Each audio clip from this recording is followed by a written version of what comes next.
Milwaukee has a rich, but in some respects forgotten jazz history. Dating back to the 1920s in New Orleans and moving its way north, Milwaukee was a testing ground for greats such as Duke Ellington, Louis Armstrong, and hometown legend Al Jarreau.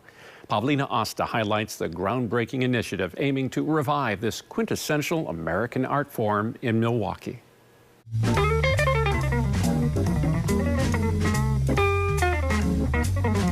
It's actually the only true American art form there is. At 92, Manty Ellis is never far from his guitar. If I had two fingers, I'd play for you. With just these three, it's a little difficult. Ellis is known as the godfather of Milwaukee jazz. But Milwaukee was really a jazz hub, really a jazz hub. I mean, we had some of the most important people going on at the time. Born during jazz's heyday, Ellis's father was a multifaceted musician, inspiring his son to follow in his footsteps. He goes over to the crib and he picks me up and he sits me on his lap and he continues to practice. And that's how I got started. After countless odd jobs and serving in the Korean War, Ellis, along with another jazz legend, Tony King, founded the Jazz Study Program at the Wisconsin Conservatory of Music in the 1970s, inspiring and teaching thousands of musicians like percussionist Sam Bolton. He put fire in, a lot more fire than I had just playing with my peers. Bolton now owns Sam's Place Jazz Cafe in the Harambe neighborhood. Jazz is black classical music. It's a music that everything else to me comes out of. Where he still plays every Sunday morning. In their prime, Bolton and Ellis performed with greats like Berkeley Fudge and Buddy Montgomery. In the 1990s, Ellis opened the Manty Ellis Music Center. My intentions were to sell musical instruments to professionals. I hardly got a chance to sell.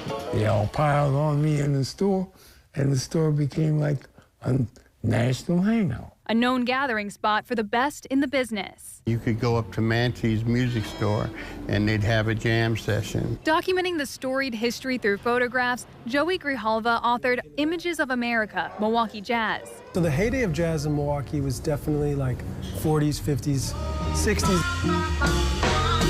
Grijalva credits the immersion of other genres and an intersection cutting through Walnut Street, ruining business for jazz clubs in Milwaukee as one of the many factors to jazz's decline. However, 10 years ago, there was a musical renaissance in Milwaukee in the 2010s across genres. And some of the key players in that renaissance were jazz musicians originally. In hopes of seeing another resurgence, this February, the Jazz Foundation of America honored Manty Ellis with a $100,000 fellowship. We're going to have an opportunity to help the community. We are dedicated to creating some healing. A lot of people have lost so much. Jesse Montijo, the artistic director of the Manty Ellis Community Foundation, says this fellowship will provide Ellis's foundation the chance to give back to the community through opportunity, education, and mentorship. One of the great things that we're doing at MECF is we're creating education opportunities. So, part of jazz culture is lost when we don't continue the traditions of jazz in relation to the culture that is jazz. And a chance to learn from the ones who paved the way. It's our history. The music, if you don't know where the music has come from, you don't know where it's going.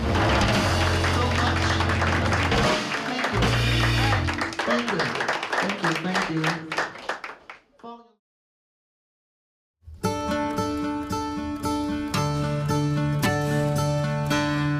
This week in Wisconsin history, it was March 16, 1904, when the new Racine Public Library building at 7th and Main opened.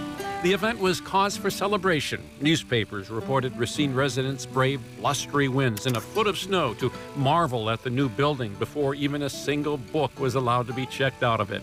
Made in the Renaissance Revival style, the building was constructed thanks to a $50,000 grant from millionaire steel tycoon Andrew Carnegie. The Western Library Association labeled it the Library Beautiful, and the name stuck.